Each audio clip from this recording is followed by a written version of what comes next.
Most people don't lose because they lack intelligence. They lose because they're addicted to being liked. Let that sit for a second. Being liked is comfortable. It feels safe. It feels socially intelligent. It feels mature. But being liked is not the same as being respected. And if you confuse the two, you quietly hand over control of your life to people who are more strategic than you. Nice people smooth things over. Nice people explain themselves. Nice people adjust their tone so no one feels uncomfortable. Nice people apologize for things that don't require apologies. Strategic people do something different. They observe tension. They allow silence. They let discomfort do the work. And here's the part nobody wants to admit. Most niceness is not virtue. It's fear disguised as morality. It's fear of disapproval, fear of conflict, fear of being misunderstood, fear of losing approval. You tell yourself you're being mature. But what if you're just avoiding friction? Nice people avoid tension. Strategic people control tension. That's the difference. If I watched you in a room for 10 minutes, I wouldn't need your resume. I wouldn't need your credentials. I would just watch how quickly you adjust to others, how fast you fill silence, how often you soften your words, how quickly you defend yourself when challenged. And from that alone, I could measure your leverage. So here's the real question. Who benefits from your niceness? You, or the people who push you, test you, and quietly take advantage of your predictability? Because predictability is comfort for other people. But unpredictability, that creates caution. And caution creates respect. Now let me make something very clear. This is not about becoming cruel. This is not about becoming aggressive. This is not about turning into someone bitter or hostile. This is about behavioral calibration. It's about shifting from moral thinking to strategic thinking. You don't need to change your personality. You need to change your positioning. Niccolò Machiavelli understood something most people still resist today. Power does not respond to good intentions. It responds to perception, access, and timing. Control perception, control access, control timing, and you control the frame. In this video, I'm going to break down 7 psychology shifts that move you from approval seeker to position controller. These are not surface-level tips. These are structural upgrades in how you move, speak, respond, and design your reputation. 7 upgrades that increase leverage without aggression. 7 shifts that separate the agreeable from the influential. 7 moves that turn nice into measured, intentional, and strategically dangerous. But before we go deeper, I want you to drop this affirmation in the comments. I choose leverage. Number 1. Stop seeking psychological safety. There is a silent addiction most people never confront. It is not addiction to pleasure. It is not addiction to money. It is addiction to psychological comfort. The need for conversations to stay smooth. The need for rooms to feel relaxed. The need for every exchange to end without tension. That instinct feels mature, but it quietly strips away influence. When you prioritize comfort over positioning, you train yourself to shrink. You avoid statements that may challenge someone. You soften truths that need clarity. You hesitate before expressing boundaries because you fear friction. And every time you do that, you reinforce a dangerous pattern. You place emotional safety above strategic advantage. High-value individuals understand something different. Discomfort is not a threat. It is a tool. Tension reveals hierarchy. It reveals confidence. It reveals who is willing to stand firm when pressure rises. The moment an interaction becomes slightly uncomfortable, most people rush to relieve it. They laugh, they clarify, they overcompensate, they apologize, they dilute their stance. And in doing so, they lower their status. The person who remains steady during tension controls the temperature of the room. Think about it. When someone challenges you directly, what is your instinct? Do you rush to defend? Do you immediately explain? Do you try to smooth the situation? Or do you pause, hold eye contact, and let silence stretch just long enough to make your presence felt? Psychological safety is often code for avoiding risk, but leverage is built through controlled risk. When you allow a moment of friction to exist without scrambling to fix it, something shifts. People reassess you. They recalibrate. They begin to measure their words more carefully, not because you raised your voice, not because you became hostile, but because you did not retreat. Power frequently sits on the other side of unease. You must retrain your nervous system to tolerate that edge. The slight tightening in the air when you speak directly. The pause after you disagree. The stillness after you set a boundary. Those moments are not threats to your image. They are upgrades to your authority. Comfort-seeking behavior keeps you agreeable. Advantage-seeking behavior keeps you respected. This does not mean manufacturing conflict. It means refusing to escape it prematurely. It means recognizing that growth requires controlled exposure to tension. The moment you stop trying to make every environment feel pleasant, you begin to feel grounded.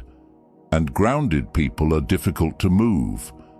So ask yourself honestly, how many times have you avoided a necessary statement just to keep the atmosphere light? How many times have you laughed something off that deserved correction? How often have you chosen peace over positioning? Each time you did, you protected temporary harmony at the cost of long-term influence. From now on, you operate differently. You do not chase comfort. You evaluate outcomes. If allowing a moment of discomfort increases clarity, you allow it. If holding steady strengthens your position, you hold. This is not aggression, it is composure under pressure. When you stop needing every interaction to feel safe, you start becoming someone others approach carefully. And careful treatment is the beginning of respect. Number 2, detach from immediate approval. There is a powerful force that quietly shapes behavior more than logic ever will. It is not intelligence, it is not discipline, it is the craving for validation, the desire to be accepted right now, the need for nods, smiles, reassurance, agreement. That impulse feels human, but when it controls you, it turns you into a puppet. Approval in the short term feels rewarding. It releases tension. It gives you a sense of belonging. But dependence on approval makes you adjustable, and adjustable people are easy to position. When you need positive feedback immediately, your decisions become compromised. You soften statements to avoid pushback. You tailor opinions to match the room. You hesitate to contradict someone who holds status. You calculate your words based on how they will be received, instead of whether they are aligned with your objectives. Influence cannot grow inside the cage of constant validation. Strategic individuals understand something crucial. Respect is often delayed. Authority is rarely comfortable in the beginning. When you speak with conviction, not everyone will agree. When you enforce standards, not everyone will applaud. When you refuse to bend for instant harmony, some people will feel challenged. That is not loss, that is filtration. The need for immediate approval creates predictability. Others quickly learn how to manage you. They discover what earns your smile, what earns your silence, what earns your retreat. And once that pattern is recognized, your leverage decreases. Detachment from instant validation changes your posture. You stop scanning faces for reassurance. You stop adjusting your tone to chase approval. You stop measuring your value by reaction speed. Instead, you measure by positioning. There is a powerful shift that happens when you accept being temporarily misunderstood. When you speak clearly and allow others to process without rushing to repair your image. When you state your stance and resist the urge to justify it excessively. When you prioritize long-term perception over momentary applause.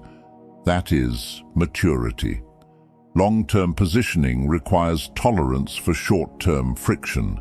The person who can endure brief discomfort without scrambling to regain acceptance is the person who slowly gains authority.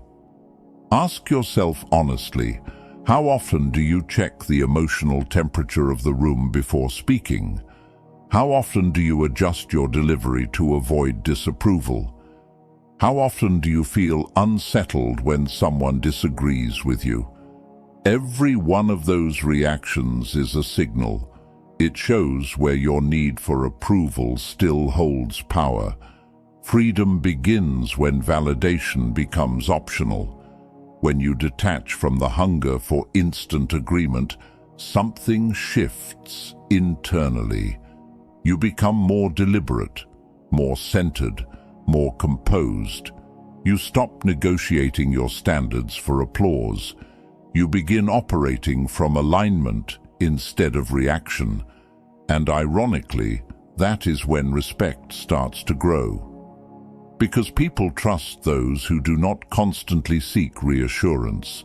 They trust individuals who remain steady without fishing for affirmation. They respect those who can hold a position calmly, even if it creates silence. You are not here to be universally approved. You are here to build leverage. I want you to drop this affirmation in the comments. I don't chase approval. When validation no longer controls your behavior, your presence changes, and when your presence changes, the way people respond to you changes with it. Number 3, shift from reaction to delay.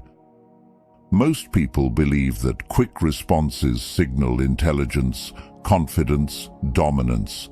In reality, instant reactions often reveal impulsiveness.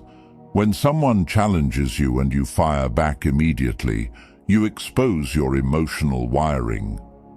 When pressure rises and you respond without pause, you surrender control of tempo. Tempo is power. The one who controls timing controls direction. Impulsive responses are predictable. They show your triggers. They show your pressure points. They show exactly where you can be influenced. If someone knows they can provoke an immediate reply from you, they know they can steer you. Delay disrupts that pattern. When you introduce a pause, you create uncertainty. And uncertainty shifts the psychological balance. The other person begins to wonder what you're thinking. They begin to reconsider their position. They start to replay what they said. Silence becomes a mirror, forcing them to face their own words. This is not passive behavior. It is controlled pacing. Think about the last time someone made a bold statement in your presence. Did you instantly correct them? Did you jump in to defend yourself? Did you rush to prove something? That urgency may have felt powerful, but it likely reduced your leverage. Strategic delay does three things simultaneously. First, it gives you space to assess. You evaluate the situation from above instead of inside it. You observe tone, intention, subtext. You choose a response based on outcome, not emotion. Second, it shifts psychological pressure outward. When you do not immediately respond, the other person begins to fill the silence mentally.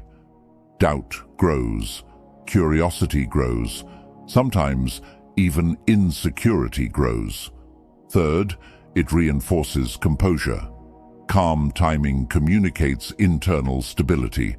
It signals that you are not easily moved. The majority of people operate on reflex. They answer texts instantly. They respond to criticism instantly. They defend themselves instantly. They make decisions instantly. And because they operate at that speed, they're easy to anticipate. Introduce delay, and you become harder to read. This does not mean ignoring everything. It means choosing when to speak. It means resisting the urge to satisfy immediate tension. It means letting moments breathe. Imagine someone questions your capability publicly. Instead of reacting, you pause. You look at them steadily. You allow a few seconds to pass. Then you respond calmly, directly, without emotional charge. That measured delivery carries more weight than any rapid comeback. Control of timing equals control of the frame. When you decide when an interaction moves forward, you shape its structure. When you decide when to respond, you influence momentum. When you refuse to be rushed, you reclaim authority. Ask yourself, how often do you feel compelled to answer immediately? How often do you feel discomfort when silence stretches? How often do you allow urgency to dictate your behavior? That urgency is a habit, and habits can be redesigned. From now on, practice calculated pacing. Before responding, breathe. Before replying, assess. Before reacting, evaluate. Not every statement deserves instant attention. The more you slow down intentionally, the more deliberate you become. And deliberate individuals are difficult to manipulate. Drop this affirmation in the comments. I control the tempo. When you stop reacting instantly and start responding strategically, the entire dynamic shifts. And once you control timing, you are no longer playing defense. You are directing the rhythm. Number 4, redefine kindness as selective. Kindness has been romanticized into weakness. You've been told that generosity should be constant, that patience should be unlimited, that understanding should be automatic. And while compassion has value, indiscriminate generosity destroys authority. When you extend the same level of warmth to everyone, regardless of their behavior, you erase hierarchy. You remove consequence. You flatten standards. Strategic individuals understand something crucial. Generosity without discernment reduces perceived worth. If your time, energy, and support are available to anyone at any moment, they lose scarcity. And scarcity is what gives value weight. Think of it this way. If someone knows you will always be supportive, always forgiving, always accommodating, they stop treating your support as something earned. It becomes expected. and what becomes expected loses impact. Selective generosity changes the dynamic.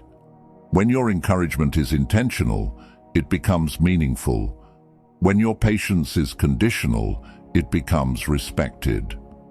When your support is reserved for those who align with your standards, it becomes powerful. This does not mean becoming cold. It means becoming calibrated. You must evaluate where your energy goes, who receives your time, who receives your focus, who receives your guidance, who receives your empathy, and more importantly, why. If your kindness is automatic, it is not strategic. It is habitual. High-level operators distribute support based on alignment and contribution. They reward effort. They acknowledge loyalty. They amplify those who demonstrate discipline. But they do not pour energy into individuals who disregard boundaries or undermine standards. When generosity is selective, people become conscious of their behavior around you. They understand that your time is not unlimited. They recognize that your approval is not guaranteed. They realize that alignment with your standards earns access. And that realization creates respect. Unlimited kindness creates comfort. Selective kindness creates structure. Structure builds authority. Consider how many times you've extended patience to someone who repeatedly crossed lines. Consider how often you've offered support to someone who did not reciprocate effort. Consider how frequently you've tolerated behavior that diluted your value because you didn't want to appear harsh. That pattern conditions others to expect more than they deserve. Selective generosity corrects that imbalance. When someone demonstrates discipline, you reinforce it. When someone shows integrity, you acknowledge it. When someone aligns with your principles, you invest in them. But when someone disrespects your standards, you withdraw energy. Calmly, without hostility, without drama, just reduced access. This is not punishment, it is positioning. Your time is limited. Your attention is limited. Your resources are limited. Treat them as assets, not obligations.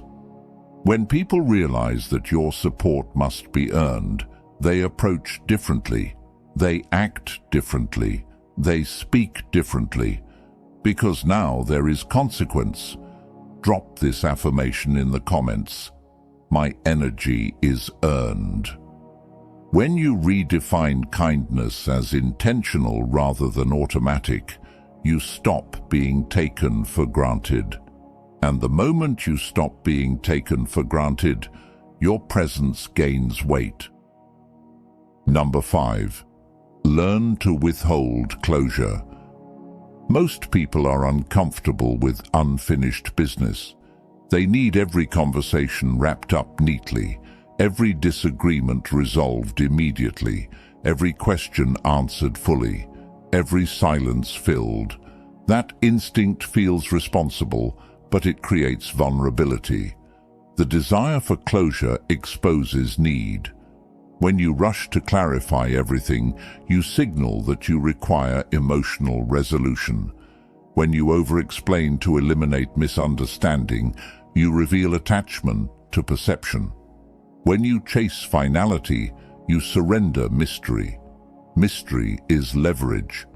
Not every statement requires elaboration. Not every challenge deserves a detailed breakdown. Not every raised eyebrow demands explanation. Strategic individuals understand the power of leaving space. When you do not immediately tie every loose end, you create psychological gravity. The other person continues thinking about the interaction long after it ends. They replay your words. They analyze your tone. They question what you meant. They speculate. That mental engagement increases your weight in their mind. When everything is explained, processed, and neutralized instantly, the moment evaporates. There is nothing left to consider. Uncertainty creates presence. This does not mean being vague or deceptive. It means resisting the urge to overcomplete. It means understanding that silence can be more influential than excessive clarity. Imagine someone questions your decision. Instead of delivering a full justification, you respond concisely, direct, calm, final. Then you stop. You do not elaborate unless necessary. You allow their curiosity to work. That restraint shifts the dynamic. People expect transparency to the point of self-exposure. They expect full access to your reasoning. They expect you to relieve their discomfort by explaining yourself thoroughly. You are not obligated to do that. When you leave certain things unsaid, you elevate your positioning. It communicates internal security. It shows that you do not depend on external agreement to feel settled. Overclosure often comes from insecurity, the need to ensure everyone understands you, the need to prevent misinterpretation, the need to protect your image from distortion, but controlled ambiguity forces others to adjust to you. Ask yourself, how often do you rush to clarify after someone seems confused? How often do you send follow-up messages to ensure your point landed correctly? How often do you feel uneasy when a conversation ends without total alignment? That unease is where growth begins. The individual who can walk away from a discussion without needing immediate resolution holds power. They understand that perception evolves over time. They trust their positioning. They allow curiosity to build. When you resist over-explaining, you prevent dilution. You become harder to categorize, harder to predict, harder to simplify.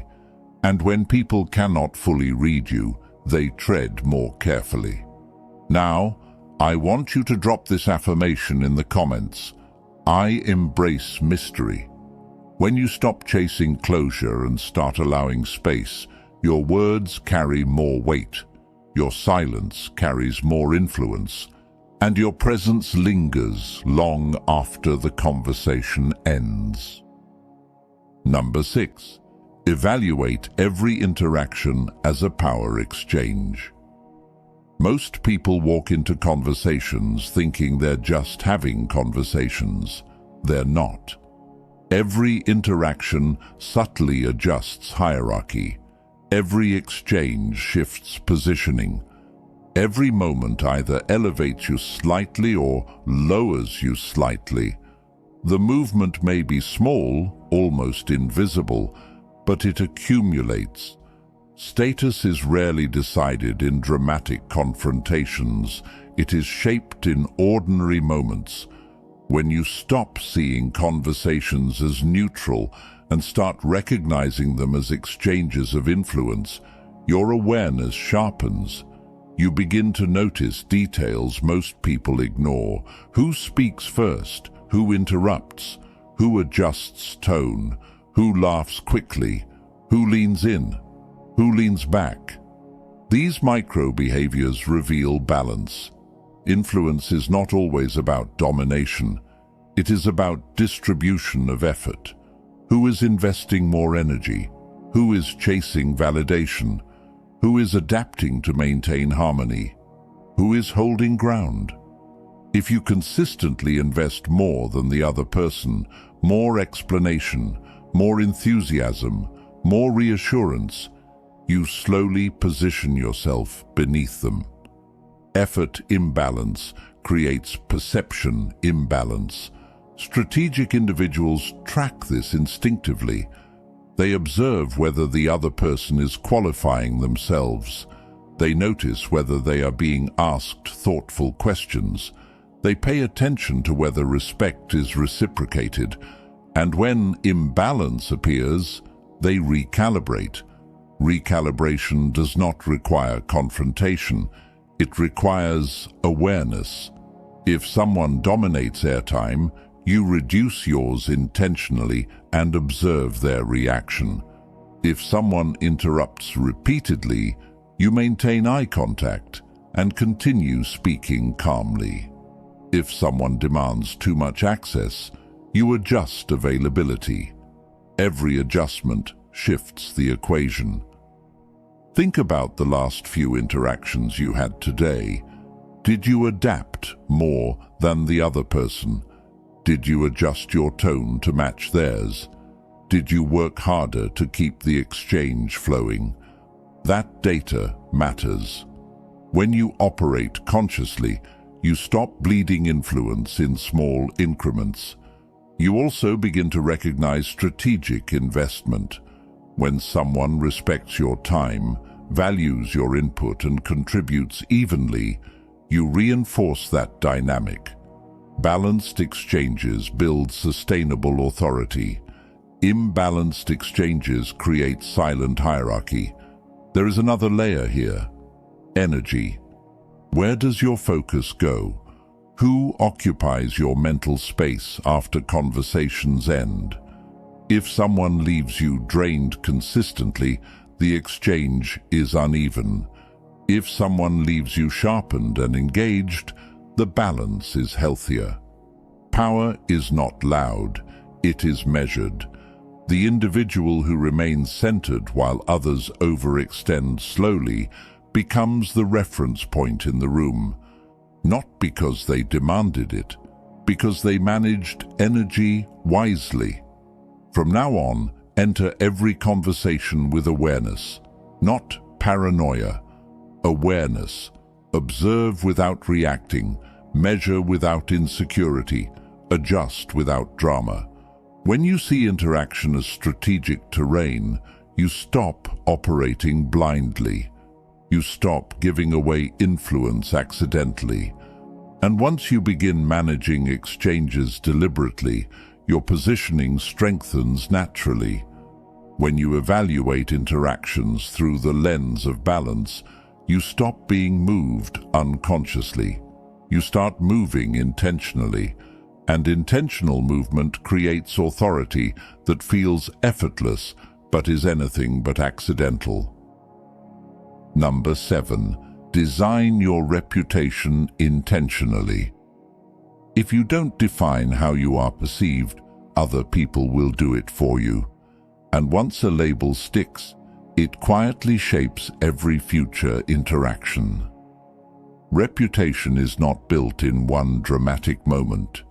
It is constructed through repeated impressions, small decisions, consistent behavior, reactions under pressure, patterns in speech, standards you enforce, standards you ignore. Most people let this process happen passively. They move through rooms, hoping others interpret them correctly. They assume their intentions will speak for themselves. They believe consistency alone is enough. It's not. Perception is engineered. Strategic individuals understand that image is leverage, not a fake persona, not manipulation, but controlled signaling. You must decide what psychological effect you want to create when you enter a space. Do you want to be seen as agreeable or decisive? Do you want to be known for compliance or standards? Do you want people to feel relaxed around you or measured in your presence? You cannot be everything, and attempting to be universally liked weakens your positioning. Reputation is long-term power. When people know that you are steady under pressure, they test you less. When they understand that you enforce boundaries calmly, they cross them less. When they recognize that your words are deliberate, they listen more carefully. But this does not happen randomly. It happens because your behavior is aligned with the image you intend to project. If you tolerate disrespect publicly once, that moment becomes reference material. If you overreact emotionally once, that becomes part of your narrative. If you chase approval repeatedly, that becomes your brand. Every action contributes to a profile in other people's minds. Designing reputation means thinking beyond the moment. Before you respond, you ask yourself, what does this reaction teach others about me? Before you accept behavior, you ask, what precedent am I setting? Consistency is the foundation. If you fluctuate wildly, calm one day, reactive the next, people become comfortable testing limits. Predictable strength commands more caution than unpredictable mood. There is another layer, restraint. When you are known for measured responses rather than dramatic ones, your rare displays of intensity carry weight. When you are known for discipline rather than emotional volatility, your presence signals stability. Over time, that image solidifies. People begin adjusting before you speak. They anticipate your standards. They calculate their behavior in advance. That is reputation working for you. You must also protect it. Avoid impulsive decisions that contradict the identity you are building. Avoid emotional reactions that weaken the structure you are constructing. Avoid temporary behavior that undermines long-term positioning. Reputation compounds. Once established, it reduces the need for constant correction. It lowers friction. It increases influence without additional effort. Ask yourself honestly, if someone described you in 3 words, what would they say? And is that description aligned with the authority you want? If not, adjustments begin now. I want you to drop this affirmation in the comments. I shape perception. When you intentionally design how you are seen, you stop leaving influence to chance. And when influence is no longer accidental, leadership becomes inevitable. You've just gone through 7 structural upgrades. You moved from comfort-seeking to tension tolerance, from validation hunger to internal alignment, from impulsive reaction to controlled tempo, from automatic generosity to intentional investment, from over-clarity to strategic space, from unconscious exchanges to managed balance, from accidental image to engineered reputation. This is the difference between surviving socially and operating strategically. Nice survives, smart positions. Understand something clearly. None of this requires aggression. None of this requires hostility. None of this requires becoming someone you're not. It requires discipline. Discipline in speech, discipline in timing, discipline in energy, discipline in identity. When you stop acting nice out of fear and start moving with intention, the entire dynamic shifts. People sense it. They feel it. They adjust. Not because you demanded respect, because your positioning demands it for you. Now here's where most people fail. They hear content like this. They feel motivated. They nod. And then tomorrow, under pressure, they revert to old patterns. Don't do that. Transformation is not in understanding, it's in repetition. If this video shifted something in you, hit the like button, subscribe to the channel, and share it with someone who needs it. Remember this: stop acting nice to survive. Start playing smart to lead, and from this point forward, move deliberately.